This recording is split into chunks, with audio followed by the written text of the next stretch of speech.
السلام علیکم ناظرین، ہم آپ کو تاریخ کے اوراق یوٹیوب چینل میں خوش آمدید کہتے ہیں۔ اگر آپ نے ہمارا چینل سبسکرائب نہیں کیا تو سبسکرائب کے بٹن کو کلک کر کے سبسکرائب کر لیں تاکہ ہماری ہر آنے والی نئی تاریخی ویڈیو آپ تک پہنچ سکے۔ کیپٹن سر الیگزینڈر برنس کیٹی اسکاٹس ایکسپلورر اور گریٹ گیم سے وابستہ سفارتکار تھے۔ بخارا سے رابطہ قائم کرنے اور اس کی کھوج کرنے میں ان کے کردار کے لیے انہیں بخارا برنس کے نام سے موسوم کیا گیا، جس نے ان کا نام بنایا۔ ان کی یادداشت ٹریولس ان بخارا ایک بہترین فروخت کنندہ کتاب تھی جب اسے پہلی بار سن 1835 میں شائع کیا گیا تھا۔ برنس 16 مئی 1805 کو اسکاٹ لینڈ کے مونٹریوس میں پیدا ہوا تھا۔ برنس جیمز برنس کا چوتھا بیٹا تھا۔ جیمز برنس کے والد رابرٹ برنس فورشائر کا مجسٹریٹ تھا، جو پہلے شاعر رابرٹ برنس کا کزن تھا۔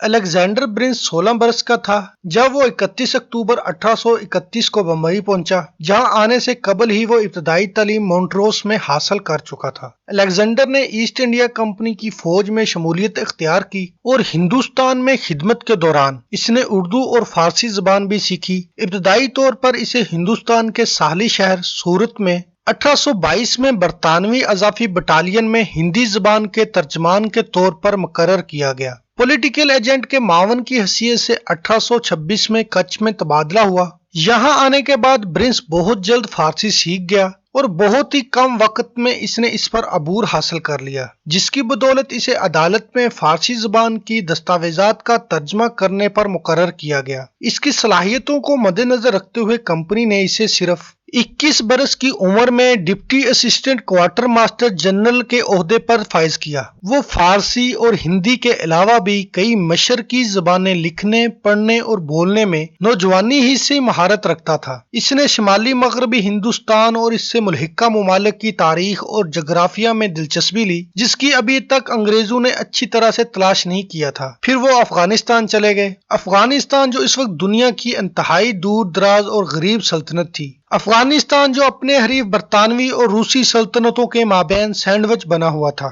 ہندوستان میں برطانوی کنٹرول نے روسیوں کو افغانستان کے راستے شمال کی طرف جانے پر مجبور کیا۔ افغانستان میں دونوں سلطنتوں کا ٹکراؤ ہونے کے بعد برطانوی حکومت کو انٹیلیجنس کی ضرورت تھی اور اسے حاصل کرنے کے لیے برنس کو روانہ کیا گیا۔ 1831 میں بھیس بدل کر برنس نے کابل سے بخارا جانے والے راستے کا سروے کیا اور افغانستان کے بارے میں پہلے مفصل بیانات پیش کیے۔ 1829 میں دریائے سندھ کی وادی کے ذریعے تلاشی کا سفر کرنے کی اس کی تجویز کو منظوری دے دی گئی تھی اور 1831 میں اسکا اور ہینری کے دریائے سندھ کے سروے نے وسطی ایشیا کی راہ کو واضح کرنے کے لیے سندھ پر آئندہ حملے کرنے کا راستہ تیار کیا تھا۔ اسی سال وہ بادشاہ ولیم چہارم کی طرف سے مہاراجہ رنجیت سنگھ کے لیے گھوڑوں کا تحفہ لے کر لاہور پہنچا۔ اس نے کمپنی کی جانب سے 1831 میں سندھ میں تالپور حکمرانوں کی طرف سے سخت رکاوٹوں اور مزاحمت کے باوجود دریائے سندھ کے داخلی راستوں کا مکمل سروے کر لیا۔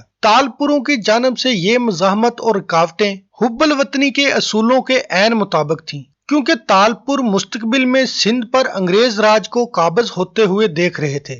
برنس نے اٹک سے کراچی تک بجائے خشکی کے راستے سفر کر کے سروے کرنے کے کمپنی سے دریائے سندھ کے راستے سفر کرنے کی اجازت لی۔ انگریزوں نے دعویٰ کیا تھا کہ گھوڑے زمین کے سفر سے بچ نہیں پائیں گے، لہٰذا انہیں گھوڑوں کو دریائے سندھ تک لے جانے کی اجازت دی گئی اور اس موقع پر چھپ چھپ کر ندی کا سروے کیا گیا۔ اپنے اعلیٰ افسران کے دباؤ کے باوجود برنس نے اپنے طے شدہ سفر میں ایک فوجی تشخیص سے انکار کر دیا، اس خوف سے کہ ان کی موجودگی سے مقامی آبادی انگریزوں کے حملے کو ختم کرنے کا ارادہ کر لے گی۔ اس کی بجائے برنس نے صرف ایک اور برطانوی افسر NGC-JD لیکی کے ساتھ سفر کیا اور وقتاً فوقتاً مقامی برادریوں کے ممبران کو اپنے قافلے کی تلاش اور تشریف لانے کے لیے شامل کیا۔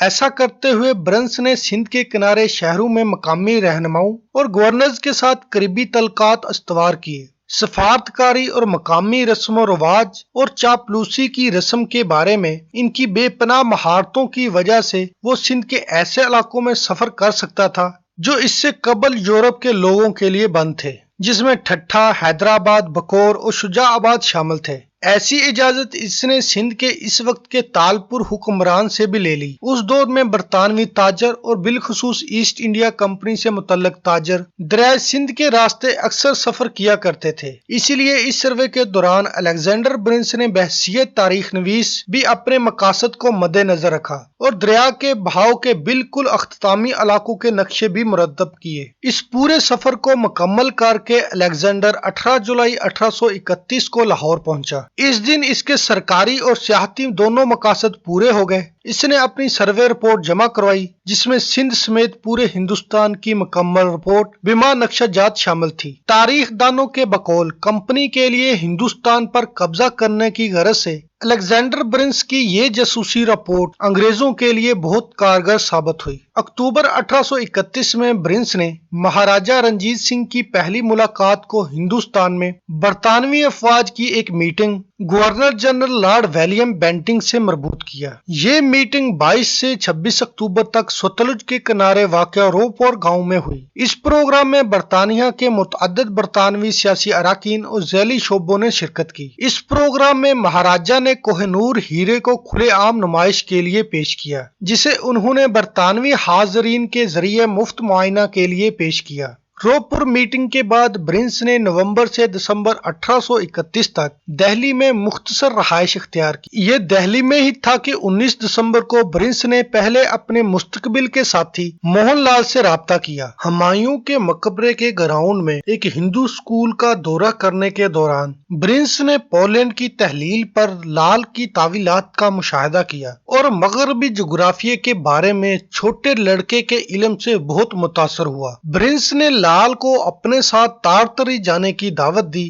برنس نے دہلی سے لدھیانہ کا سفر کیا جہاں اسے وسطی ایشیا میں اپنے سفر میں آگے بڑھنے کی اجازت موصول ہوئی۔ اگلے سالوں میں موہن لال کے ساتھ مل کر ہندو کش کے اس پار بخارا اور فارس تک افغانستان کے راستے ان کا سفر جاری رہا۔ سن 1834 میں انگلینڈ کے دورے کے موقع پر انہوں نے جو کتاب شائع کی ان میں ان ممالک کے عصری علوم میں بے حد اضافہ ہوا اور وہ اس وقت کی ایک مشہور کتاب تھی۔ اسے 2012 میں دوبارہ شائع کیا گیا۔ پہلے ایڈیشن میں مصنف نے $800 کمایا تھا اور ان کی خدمات کو نہ صرف لندن کی رائل جغرافیائی سوسائٹی بلکہ پیرس نے بھی تسلیم کیا تھا۔ اسی سال وہ رائل سوسائٹی کا فیلو بھی منتخب ہوا تھا۔ لندن کے معزز اینتھیم کلب نے انہیں فری میں داخلہ دیا۔ سن 1835 میں ہندوستان واپس آنے کے فوراً بعد ہی اسے سندھ دربار میں سندھ کے راستے جانے کے معاہدے کو محفوظ بنانے کے لیے مقرر کیا گیا اور 1836 میں اس نے دوست محمد خان کا کابل میں ایک سیاسی مشن شروع کیا۔ اس نے لارڈ آکلینڈ کو مشورہ دیا کہ وہ کابل کے تخت پر دوست محمد کی حمایت کرے، لیکن وائسرائے نے سر ولیم کی رائے پر عمل کرنے کو ترجیح دی اور شاہ شجاع کو بحال کر دیا اور یوں پہلی اینگلو افغان جنگ کا آغاز ہوا۔ 1839 میں شاہ شجاع کی بحالی پر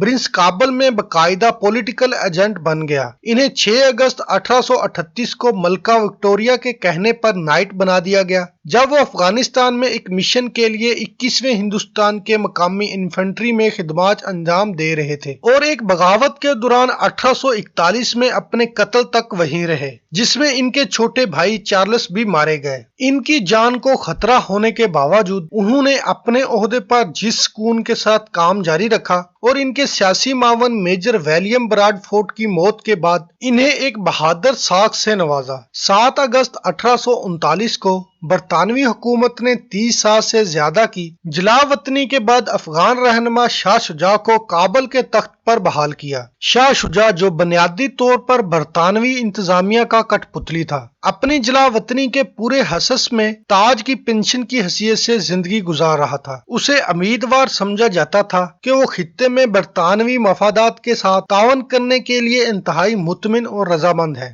برنس جس نے طویل عرصے سے شجاع کو حکمرانی کے لیے نااہل سمجھا تھا اور اس وقت کے گورنر جنرل لارڈ آکلینڈ سے دوست محمد خان کو تخت نشین کرنے کی توثیق کرنے کی درخواست کی تھی، اس کی سفارشات کو بے بنیاد کر دیا گیا تھا اور 3 نومبر 1840 کو دوست محمد نے خود کو برطانوی فوج کے حوالے کر دیا۔ ہندوستان میں جلا وطنی اختیار کرتے ہوئے شجاع کی توثیق کرنے میں ہچکچاہٹ کے باوجود برنر سر ولیم میکٹون کے ساتھ ایک رہائشی سیاسی افسران کی حیثیت سے کابل میں تعینات ہوئے۔ اس پوزیشن پر خود برنس نے ناراضگی کا اظہار کیا اور خود کو ایک انتہائی معاوضہ دینے والا کہا تھا۔ کابل میں شاہ شجاع کے دور کو افغانستان عوام میں ظلم اور بڑے پیمانے پر غربت کا عالم تھا۔ شجاع نے اعلان کیا کہ وہ اپنے ہی لوگوں کو کتا سمجھتا ہے جنہیں اپنے آقا کی اطاعت کا درس دینے کی ضرورت تھی۔ اس نے زیادہ وقت ان افغانیوں سے خونی انتقام لینے میں صرف کیا جو اسے محسوس ہوتا تھا کہ اس نے اس کے ساتھ دھوکہ کیا ہے۔ اس وقت برطانوی افسران، ان کی بیویاں، بچے اور عملہ بڑی تعداد میں مناسب درجہ حرارت کے لیے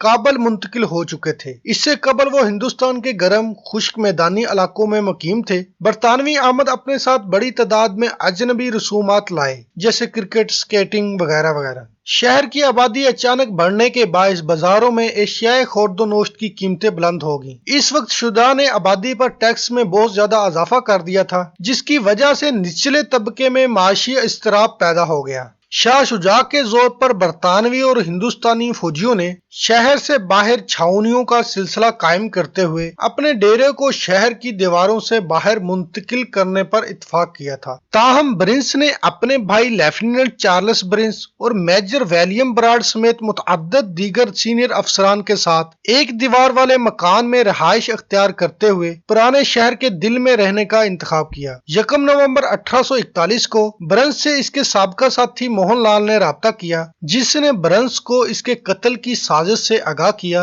اور شہر سے فرار ہونے کی تاکید کی۔ کابل میں برطانیہ کی نمائندگی کی حیثیت سے یہ برنس ہی تھا جسے بہت سے افغان باشندے شہر کی مالی اور مذہبی زوال کا ذمہ دار سمجھتے تھے۔ اعتماد ہے کہ وہ کسی بھی ممکنہ پریشانی کو ختم کر سکتا ہے۔ برنس نے اپنے دوست کے مشورے کے برخلاف کابل ہی میں قیام کا انتخاب کیا۔ اس رات مردوں کے ایک چھوٹے سے گروہ نے شہر کے آس پاس چکر لگانا شروع کر دیا۔ برنس کے گھر سے ملحقہ عمارت کو گریزن کے خزانے کے طور پر استعمال کیا جاتا تھا جس میں پوری برطانوی فوج کی تنخواہ تھی۔ رات گئے تک ایک بہت بڑا ہجوم برنس کے گھر کے صحن میں جمع ہو گیا۔ برنس نے ایک رنر کو مدد کے لیے کینٹ میں بھیجا۔ اطلاعات کے مطابق برطانوی فوج کی مدد کو وہاں کے سینئر افسران کے مابین ہونے والی بحث نے تاخیر کیا۔ بھیڑ سے ایک گولی چلائی گئی اور بالکنی پر برنس کے پاس کھڑے میجر براڈ فٹ کو لگی اور وہ ہلاک ہو گئے۔ برنس کو اب یقین ہو گیا تھا کہ اب بچاؤ کا کوئی راستہ نہیں بچا۔ چارلس برنس باہر نکل کر مسلح ہو کر صحن میں چلے گئے اور انہوں نے 6 افراد کو موت کے گھاٹ اتار دیا۔ اس کے بعد خود برنس باہر نکلا۔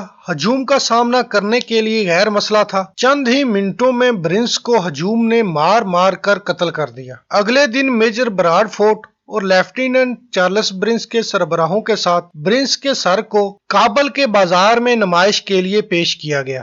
یہ ایک نڈر برطانوی فوجی، جاسوس، سیاح اور تاریخ دان کی زندگی کا بھیانک انجام تھا اور انگریزوں کے خلاف افغانوں کے خوفناک سانحوں کا سلسلے کی ابتدا تھی۔ برنس نے سندھ کی سیر اپنے آقاؤں کو اس خطے کے لوگوں کے حوالے سے تفصیلاً آگاہ کرنے کی ہی غرض سے لکھی تھی، مگر پھر بھی سندھ کی تاریخ الیگزینڈر برنس کو دریائے سندھ کا پہلا سفر نامہ رقم کرنے والا سیاح اور مورخ کے طور پر ہمیشہ یاد رکھے گی۔